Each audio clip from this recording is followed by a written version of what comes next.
up? I was just grooving in that beat, feeling this Friday. It's gonna be 60 some degrees today, and then we're gonna get snow tomorrow. This is the Northeast. Mm-hmm.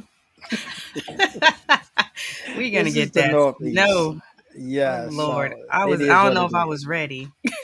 Yeah, I definitely was. It started this week. This Monday was 74, so I was kicking it toward that spring thing going on. But hello, everybody. Welcome to another edition. Where's our manners of understanding vulnerability moments? We just kicking it on this Friday. We hope all is well with you. Please tell us where you're tuning in from. Drop it in the comments. We want to hear from you. Yes, this is global as well.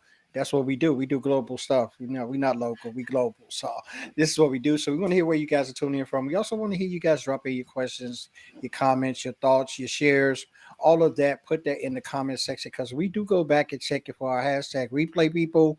We go back and check, engage, and hear what you got to say about what we're doing because we want to provide that value for you, and that's how we do it here. Yes, So yes. And I'm looking forward to this conversation because this yes. whole entire mini series has been a nice journey. It started off really, really nice, allowing us Mhm. to understand. I didn't even know there were different types of vulnerability, but you brought us into that realm of understanding what that was. And I know you dig in much deeper because you have your vulnerability program. It's a 4 week intensive that started March 7th, and Yeah. it's about vulnerability transformation. And I wanted you to tell the folks a little bit about that program so we can dive in to the myth buster of today. And if folks want to jump in and be a part of it for the next round, head on over Yes. to carlshawnwatkins.com/VTP and just tell them a little bit about the program so then we can jump on in. Man, it's an intensive. I began doing this. Well, I put this together quite a few years ago, but didn't really know how to structure it. And I got some help with structuring it out and how to carry it out session wise. And man, it's been so impactful, so transformative for people and getting the understanding of people never really knew how deep vulnerability was incorporated in their lives and how the avoidance of it was keeping them from being who they needed to be and getting a great understanding of it was really what I get the most out of joy of doing it. So it's just a 4 week intensive. We have some exercises that we do. It's a live session where we just get comfortable being uncomfortable, and we just delve into some of those things that you would not. Most most people say, "Man, I would have never done this." Like in a work environment, some have not done it even in their home environment with their spouses. No, it's not about keeping secrets, but it's just showing the power of if you're not embracing the vulnerable side of yourself, how you're really cutting off a lot of relationships that really can be impactful to your life. So you guys come on over there, dive in Carl Shawn Watkins, very easy.com/. I always was saying backslash. I'm glad my IT department let me know that it's / Well, VTP. I always look at it forward because I'm going this way. I'm going forward. I Backslash is never the other way. That's before how you I felt. no before you ever said that for real. I thought everything after that com was backslash. I never even ever even Some thought people say the backslash, nomenclature of it. but I, Yeah, I say forward yo, slash. you the professional. You the professional. I'm along for the ride. Yes, but come on over and check it out. We started this session. We ended up week one today. It runs Monday through Friday, so it's not a weekend thing. Tying up a lot of your time, and session is live where we go on and we talk and we cover a lot of things. I answer most of it. I answer questions because people really don't want to answer these questions. Maybe in posts, maybe in videos that you put in. No nobody want to have their name attached to things, but how Mhm. we have it is so confidential. It's so I created safe spaces, and it's a confidentiality with you participating as well. So it's a lot of that because legal is my background. Don't get me started. You ain't trying to get put out there. So yes, That's it. you're safe, and Yes, you can make sure that you know what you say. It's that's the purpose of it. So you can have the opportunity to get off your mind and your heart what you need to, so you can be more vulnerable publicly. And absolutely. you all know my reference. My reference is always Rabbit from 8 Mile. 8 Mile. Getting vulnerable at the end. But our myth bust, I want to say, good morning. Hello, everybody. Hello, Lashonda. Um, I wanted to get into the myth buster of, when people say vulnerability means telling all your business. That's what I used to think too. Like, do I cry on camera? Do I tell all, from the beginning of my birth till now? Like, where do you really sort that out and start to come in there? Do you have to tell all your business to be vulnerable or to be seen as vulnerable? These are the marriages that we put together as us understanding to our own selves what vulnerability mean, right? I think I made a post just a couple of days ago where vulnerability from the Greek means vulnus, which just Mhm. meaning weak or open to weakness or danger. So that's really where the definition comes. Give y'all a little schooling on the English and Latin this morning and Greek. But we look at that and our understanding is that all of that means harm to us. And there's some things that expose us that are really good for us. Some exposure is good for us, and some exposure grows us, and some exposure pushes us out of envelopes that we've decided to sit in for long periods of our life. And in those periods, there's no growth. There's no growth, there's no connection, there's no you moving forward, there's no progression. And though you may be in the monotony of continue to do the same things over and over again, without that growth, you don't really find out who you could be. So being vulnerable allows you to do that. No, telling all your business has nothing to do with that. And a lot of times those are married with oversharing. A lot of times we tell a lot of things it's really not necessary for either our growth or those that we're talking to. And it's because we haven't embraced the vulnerable side of us. So we don't know how to share what's important. We don't know how to share what moves someone forward. We don't share the obstacles and the overcoming of what someone else can benefit from us showing our vulnerability. So once we get down to the practice of really understanding what is vulnerability to me, I'm not putting it in the circle of what Merriam Webster says, but I'm putting it in the circle of my life. Then that will allow me to understand that no, I don't have to tell all my business. And in being vulnerable, there are some things that you may tell that is significant for others to hear. And those could be bad valley points in your life. And this is what vulnerability is. It's really a mechanism that we have. It's on the flip side of conscience that allows us to develop and grow and give confidence to others based upon our circumstances of overcoming.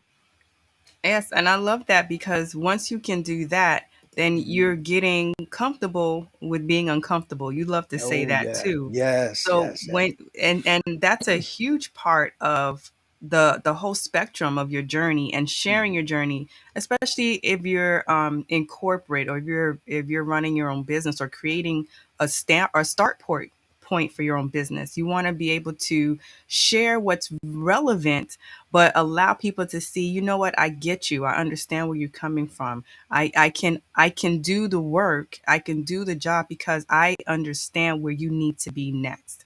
I can help you get to that next level. Some people over promise of helping you get to the whole journey, but they're not built for that whole journey. They're only built to get you so far. So they need to embrace that and they need to get comfortable with that. So for you telling your story, telling your journey, you have to be comfortable enough to say, "All right, let me get in front of the camera. That's not my thing, but let me do that." And then you're uncomfortable, but you don't allow that to overtake what your message is. You don't allow that to overtake the power of your voice. And a lot of people are fighting to have a voice. So if you're in a position to have one, why aren't you using that, right? Why aren't you using those avenues? So get comfortable with being uncomfortable. And then I want to hear your thoughts on that so we can jump into your top three. Maybe we Yes. have time for four, but your top Okay. three items of actively embracing vulnerability. Yeah, the getting comfortable with being uncomfortable. Some I heard quite a few years ago, and I'm not sure who I heard it from, but I heard that, and of course, you hear a lot of cliches, and you attach yourself to them, not necessarily diving in, going into deep about what they mean. And a lot of times we hear stuff, and I constantly say this because we are all individuals. So everything that you hear should be applied to you and what you can use it for. I go back to grandma and her grandmaisms. Chew up the meat and spit out the bones. Therein lies to say that there's something that you need and something that you don't need because you're not going to eat the bones. So when I go through every conversation, when I go through every intake, when I go through every talking to a client, I'm just digesting all the information. And everything that I don't need that's going to process for that client or that potential client, I spit out. Those are the bones. And everything that I do need that I'm going to process to give them the success they need is the meat. So this is how we have to do with being comfortable with being uncomfortable. There's a lot of things that we're uncomfortable with doing, and we avoid doing that. We avoid doing it because we don't like it. And when we don't like to do something, that all comes back and capitulates of fear and laziness. Yes, I know hate people hate the L word, but I'm going to go there because when you don't push yourself to be something else, you're lazy. And Mm. that's really what it is. You don't want to get out of the realm of you saying it's okay, it's safe here. There's no growth in the safe zone. Just check your backyard. If you got a safe zone back there where you have not put any grass to grow and you continually walk in that area, it's going to be a bald spot in your lawn. It's no room and no opportunity for growth because nothing has been cultivated there. This is how you are when you're getting comfortable with being uncomfortable. You're digging up the fallow ground of your ordinary, mediocre existence, so to speak, and you're Mm. adding seeds of growth in there so you can become more because we're more than what we are. I think the Bible says we're more than conquerors, right? So we're more than what we are, but we don't push ourselves to the limit to see, or we stand behind fear as a barrier. And that's what allows you to be, not to be comfortable with being uncomfortable. And I'm glad you said that because when you're pushing yourself, that means you're getting ready to engage in self Mhm. discovery. You're starting to learn who you are, what it is that you can deal with, where are you strong in, where are you weak in, where do you need improvements, and also what would break you. Some people don't even know what would break them because you hear a lot of off the cuff conversations about, oh, I wouldn't have done that if that was me. Da da da da. Nobody knows that. You don't Mhm. know that because you haven't been in that journey. You haven't walked that walk. So there's the I'm assuming what I would do, and there's now your back's like up against the wall. What are you going to do now? And a lot of that is self discovery. You understanding yourself enough to know this is not my bag. This is not my lane. This is not what I will, this is not the fight that I'll die on this hill for type Mhm. situation. There's arguments that people get into. And I just sit back and I'm looking like, really? Like this the argument you wanna have and stress your life out about? Like it to me it's like mundane, but to them that's Yeah. like this the battle of my life. Like Yeah. type situation. So so it's really about sitting down and saying, what is it that that it's worth fighting for you, worth talking about as well. And then that's part of you embracing that vulnerability. What was your take on this as you and your team, your crew, your students Yes. get into this conversation? It's very simple when you see it, right? Engage in self discovery, right? It's something that you actually put that proponent to a child because they're still in the development stages. Well, we have to do this to ourselves as adults because we've been molded by so many different traumas, circumstances, situations, environments that we've been in that they've kind of like given us a circumference of what we continue to think us as us. But a lot of times you have to go back into the delving in of and understanding of who am I really? Am I what this relationship says I am? Am I what this job predicts that I am? Am I what the things that I didn't accomplish? Is that who I am? So when you start going into those self-discovery, a lot of people use the term like because it's very simple. Make a list, put down what you like, what you don't like, put down what you want, what you don't want. Whereas those are a lot of things on a wish list. When you're going into self-discovery, you're trying to figure out who you are. What are some of the things that moved you? What are some of the things that you just are non-negotiables, as they say in the business world? What are some of those things that relate to the value of who Carl is? This is a self-discovery. Once we do this and go in and say, yo, I kind of like this. No, I don't like being treated like that. No, I don't like environments like that. No, this is not a part of who I believe I am. Then you start making that list, and that's engaging in self-discovery. I always call it self-assessment. It's what the doctor would do when you get there and you have your yearly checkup. They call it your annual exam. And what they do is go through all of the stuff that you normally wouldn't have or you normally don't complain about during the course of the year. And they make sure all of those annual things are checked on. They hit your knee with I don't know the title of it. You doctors can let me know. They hit your knee and you do the little reflex thing. They check behind your ears. They check your loads. All of those things, every time you go to a doctor, when you tell them you got a cold or whatever, they don't check. But annually, they evaluate those to make sure that you're operating how your body's supposed to. And we should do this also with our spirit, with ourselves, and with our own minds and say, yo, from year to year, I do a self discovery actually every day. What is on board today? What do I want to do today? What do I want to accomplish today? What do I want to avoid today? Mm. This is a lot of people talk about meditation and stuff. This is where this derived from, a clearness of mind to say, this is the chart and this is the course that I'm on. Yeah, because I was I think about 2 years ago I started really getting into that part of me with that said, you know what, I'm not feeling creative today. And it's okay. It's okay not to. It's okay to take a break. I need that. And what it was is it allowed me not to feel forced to have Hmm. to create something or do something and it doesn't feel my best. And we've all had that where we're working on a project, we're working on something and we're almost like we're faking to get through, right? We're just Hmm. trying to get it done. But I don't like that feeling because I never feel like it's my best work. So to do that, I started really understanding, okay, why am I feeling this way? If it's maybe I'm tired or my mind is just burnt out, then I need a break. And it's okay to take that break so then I can come back and hit it harder and better. And then I know, okay, I can walk away knowing that I did my best on this, right? And So that's part of my self-discovery too. and a lot of energy is displaced in that unnecessarily, because once you find out a lot of things about yourself, you'll stop or you're disengaged, and a lot of those things have been taking up a lot of energy, time, Mhm. resources that's not even moving you anywhere. They're really becoming obstacles in your life because you're spending a lot of unnecessary time doing those things or time avoiding those things, because it takes time to avoid stuff too. We don't calculate that as such, but it takes a lot of resources, strength, attitude, the whole nine to Mhm. avoid things you don't want to do. It takes just about as much to do it than to do to undo it. So Yeah. Even when they say it takes so much energy to lie. yeah, to come everything is to keep up reversed with the lie, constantly. to come up with the lie, to And you track can't the lie, remember who it. did I, you I lie don't. I to? don't remember a lie. You may remember portions, because when the lie comes out, it's not the truth. So you only Uh-huh. remember portions anyway, and then you got to subcontract those portions because you've forgotten certain portions. So when someone you told that to, they're hearing everything you're saying.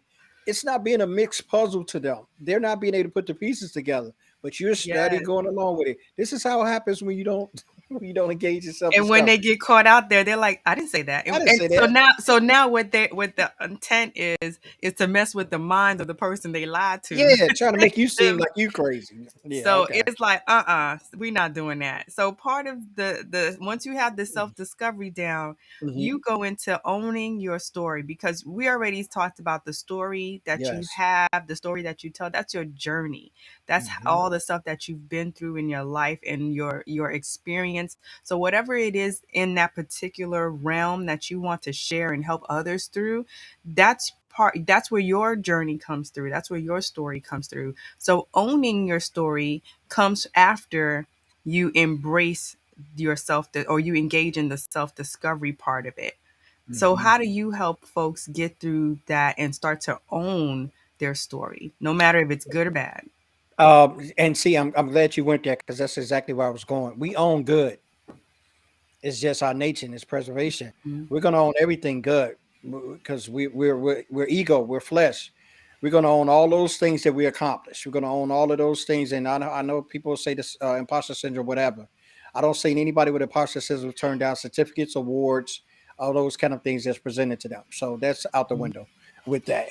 You're gonna own that. You're gonna own the good. When I say own your story, I want you to own the lessons learned from negative things done. Mm. That's owning your story, because when we own, you own in chapters. You're owning the good parts. You're owning the things that have made you glamorous, that have made people notice you for good reputation. These things we have no problem with owning, but just the owning the story, the failures, the mistakes, the pitfalls, the potholes, those things that you have fell in, those are areas where you can learn and others can learn from you. And we don't own those because we're not proud of those. But the essence of it is the proud part comes from the overcoming.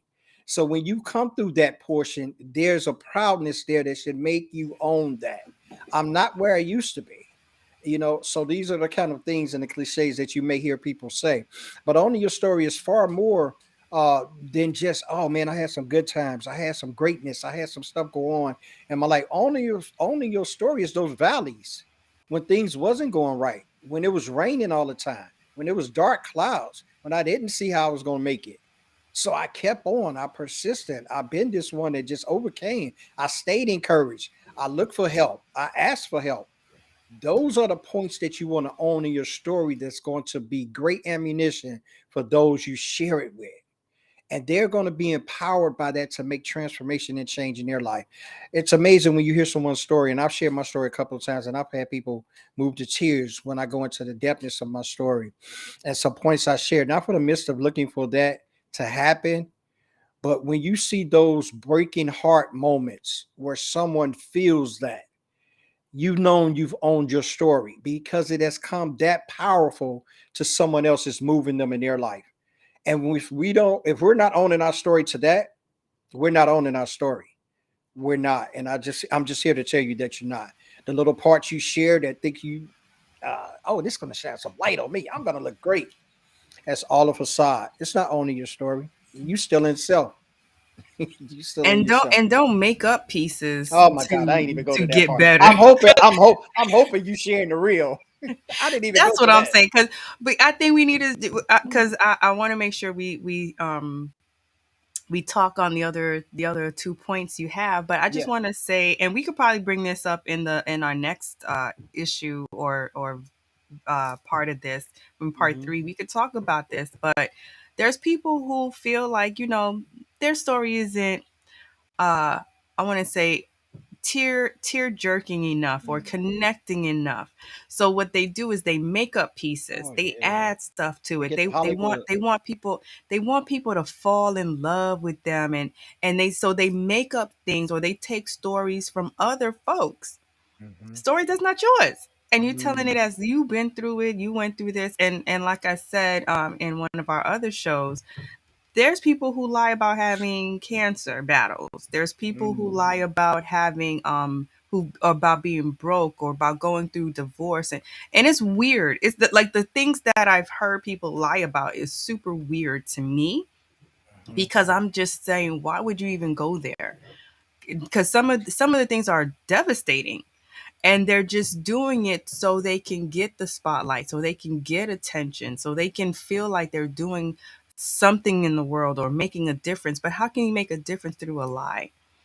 How Mhm. can you make a difference through a story that's not yours? So I think I want us to talk about that deeper in the Okay. next part. But I want us to talk about, if you are making sure that your story is yours, you've done the work of self discovery, because I think that's where the story comes from. You Right. have to know what your story is. So you've done the work of self discovery, you're owning your story. Now you're facing your fears. And I guess the fear of people Mm. judging you, people using your story against you. You're going to step up and face those fears. And how do you get us to face those fears so we can actively embrace vulnerability? I think I shared a little bit of that on yesterday on our show, Real Talk. When I'm talking about fear is Mhm. your shadow. And that's exactly what it is. And whenever you see your shadow, it overshadows you. That's where the term shadow comes in. It's something that looks larger than it is. Actually, a shadow is a myth. Of course, you're not that big. So it's all on a falsehood. So when you're facing your fears, there's generally what they are, falsehoods. There are things that you've been told, conditioned, explained to, misread about, misunderstood, those kind of things. That's how they become fears. There's an uncertainty there that we don't want to delve into those because first and foremost, somebody told me it was bad. Somebody told me broccoli was bad. They told me that all my life, so I couldn't stand broccoli. I couldn't stand broccoli based upon what somebody else told me. And I had a piece of broccoli that was cooked nice and grilled on the grill. I said, man, this is good. I've been spent 30 years not eating this. And I couldn't have been eating that.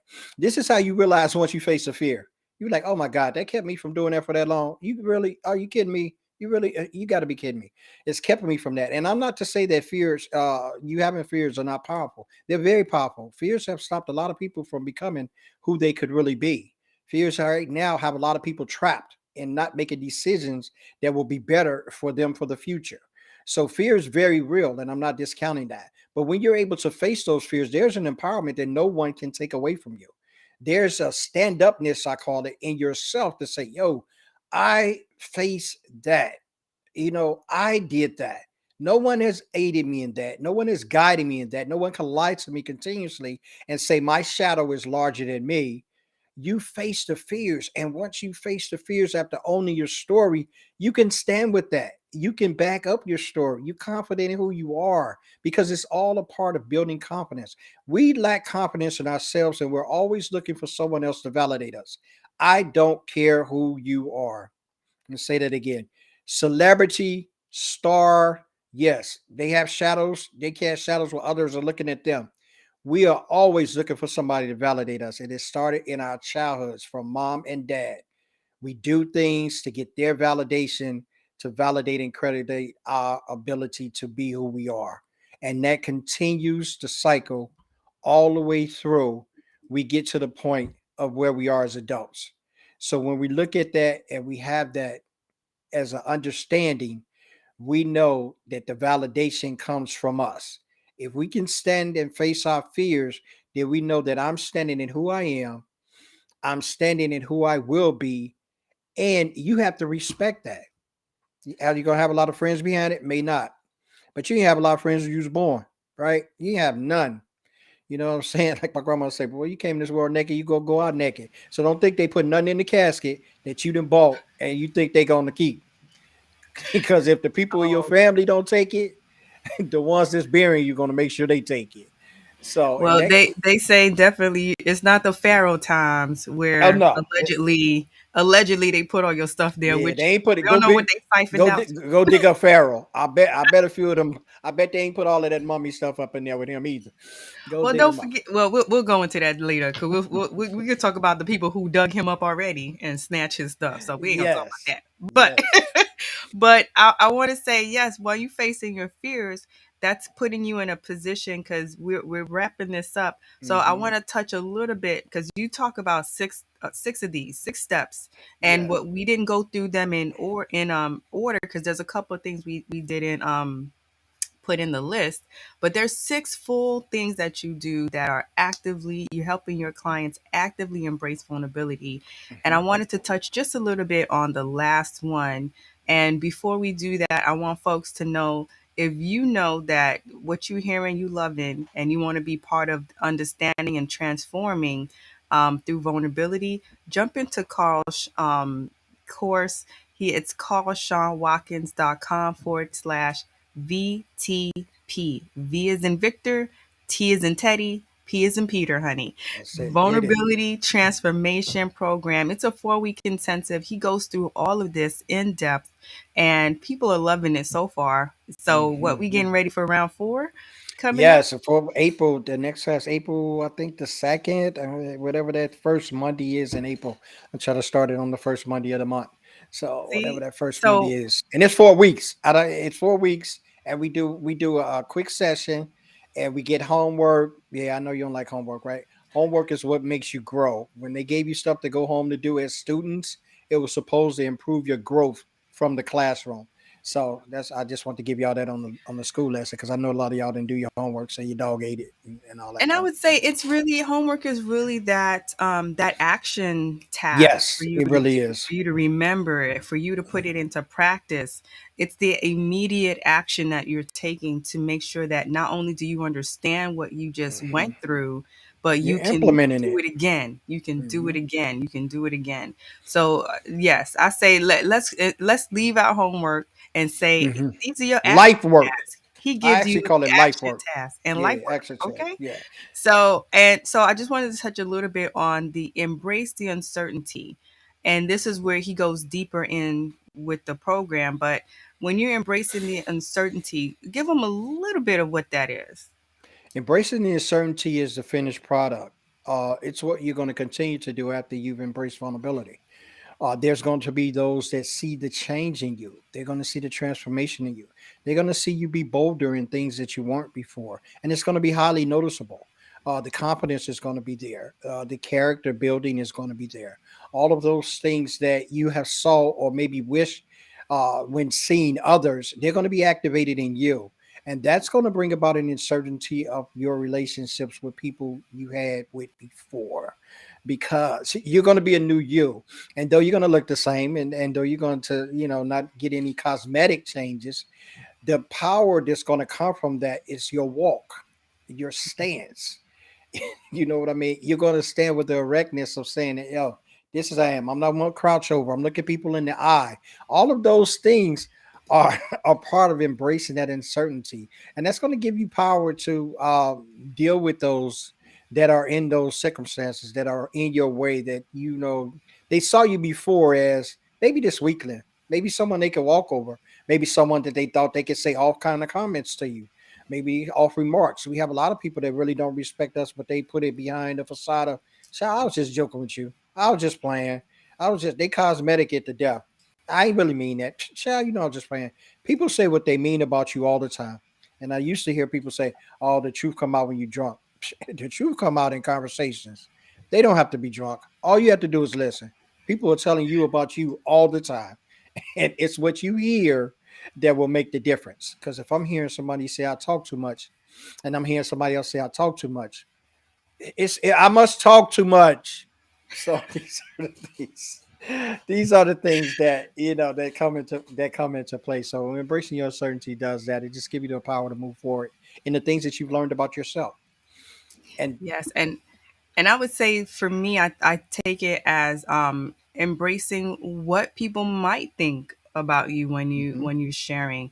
People not everybody's gonna embrace you saying, you might have gone through something that you're mhm, now, getting back on your feet. Maybe you had rough times and you were I think right now some people are embracing people who were formerly homeless and now getting back on their feet. And and when I say embrace, it's almost like, and take it how you need to, but it's almost as though people take others people's hardships as a trend sometimes, to say, oh, I've been there I helped out somebody. I saw they were homeless. I saw they went through a rough moment. They didn't have food, so I gave them food. And they always publicly put it out there. So I'm like, I remember times where people would just do things, and it still happens, but people would just do things just to do it. They wouldn't do yeah, it for accolades. They wouldn't do it to say, "Let me film myself doing this." And I forgot what it was. A celebrity sitting there filming himself, or had one of his little helpers filming him pull out money to give to a woman, and then he's like patting himself on the back for helping her. I'm looking like, that didn't even make any sense. Like, that didn't none. even feel right. Like, why did you do it? And you had to do it for the gram or whatever you posted it. And it's just like, when you know that you're telling your story, you're not sure how people are gonna take it. Mhm. That's the whole purpose of the uncertainty part. You're not telling it for you, and it also goes back to what we talked about before. Why are you telling your story? Are you telling it for praises? Are you telling it for accolades? Why are you sharing your story? Yeah, it's important to understand that, because the uncertainty is there all the time. And the purpose of the uncertainty is not to do with you, and it has nothing to do with you. It's people's reactions to you. It's people's dependent on you being dependent on them. A lot of times that, so once it changes and that dynamic change, people attitudes change. You used to say a while back and say you get funny when you get money. A lot of times it's not the case. People don't get funny. They don't change. Not all the time, but for the most time, when there's someone closer to you, you don't change because you have money. Your outlook begins to change, and people have a funny way of looking at you. Because I came into some money quite a few years ago, and I told my cousin I wasn't giving him none. Now, we were very good cousins, but when I said I wasn't going to share with him that windfall, uh, our relationship changed. But I didn't change. I needed it for something particular. And I still stayed the same with him. So the money didn't change me. And it wasn't enough to even think about change. I still love my cousin to this day. But his attitude changed toward me. He started having this feeling of I thought I was better than. But I didn't change at all. I just needed that money to do what I needed it for. And I just wasn't able to give them money. So see, a lot of times that uncertainty, it changes others. It has nothing to do with you. You've embraced who you are and you're finally living in who you are. And people have a problem with that sometimes. They have a problem with who you are. They really do. This has been wonderful. I tried to stay short. We in the 35-minute mark. I tried to No, do my you. best. I say you did really well because Okay. the we just went over just because I wanted us to really talk about that uncertainty piece, Yes. and I also want to thank everybody who's coming through. Thank Hello, you good guys. Thank you morning. guys so much. Good morning Um, to all of y'all. Yes. So of course we're gonna talk we're gonna talk more about this and more about telling your story. Don't fall into that trap of making things up or embellishing. That's the cute way of lying of saying that you lying. Yeah, yeah, you just lying. Embellishing your Yeah. journey because people, the right people, are gonna connect with your journey. They're gonna connect with your story. Mhm. And a lot of times we always say, and I used to say, I don't have a story to tell. I don't have nothing to say. It's really about, it's not you. It's like, what did you do to get here? And you'll hear it all the time. You're gonna hear it. People are gonna ask you all the time, what did you do? How did you get started? How did you want to do this? Learn to And do your this? and your Why? story is your story is your journey. It's nothing Yeah. that you have to make up. Hmm. It's nothing that you have to make up. It's your life journey. That's your story. That's it. It's no Hollywood fictional. I mean, if it's something of that grandeur that someone wants to pick it up and write it and put it on a big screen, then so be it. But your story is just your journey, and whatever it is, with your highs, your lows, your peaks, your valleys, your accomplishments, your failures. That's your story. It is what it is. It's simple to me. Well, I can't embellish my story because it's not what I've done. There's no power in talking about something I haven't done. Right. And there's no value in talking about something I haven't accomplished or overcame. So stop selling these 6 steps for 7 figures, and there's no value in that. That's it, and that's not no shot to nobody. This is being real. Like you probably could get more for telling your story of who you are and what you overcame than you pretending to have this step system to make people money. You know what I mean? It's just as real as it can get for me. Well, and on that note, I'm going to say make sure you tune in. Make sure you tune in next week because we're going to go into really understanding what your story should be, how you embrace Yes, it, how you just, pick it out. Because Carl has so many insights. Mr. Vulnerability himself, he does not play. He wants you to be successful with this and understanding that vulnerability is your superpower. It is not a absolutely. weakness. So please, please make sure that you drop your comments, drop your feedback, drop any questions that you may have so we can bring those into the show next time. Because this mini series, we're going to have an amazing time with this. We're going to go back and Yes, forth. So, between not only understanding vulnerability, but how to use it on your website, how to get your story told it's properly true. on your website so you can It's true. connect with people and really build that. And not just your website, through everything you do. That's what Mhm. marketing messages are. What is your story? What And is that it? allows you to really build real connections in a community because you know that's the new thing now. Everybody wants to build Community. community, Yeah, but they're not community. doing it right. And why aren't they doing it right? Because they're not telling their vulnerable stories. People are not They're not telling being right. authentic. I hit you with this shot going out the door. I always like to leave noise when I leave out the house. Um, Going out the door, communities are great. Communities are what they supposed to be, but a lot of times communities aren't nurtured, physical and mental.